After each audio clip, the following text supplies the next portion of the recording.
Henesis Kabanata 18, talata 26. At sinabi ni Jehova, kung makasumpong ako sa Sodoma ng 50 banal sa loob ng bayan, patatawarin ko ang buong dakong iyon alang-alang sa kanila.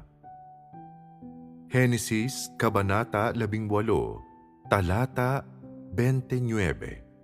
At siya'y muling nagsalita pa sa kanya at nagsabi, marahil ay may masusumpungang 40, at sinabi niya, hindi ko gagawin.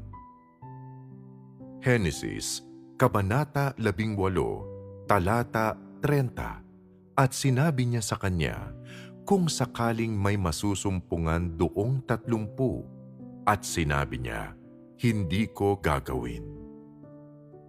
Henesis Kabanata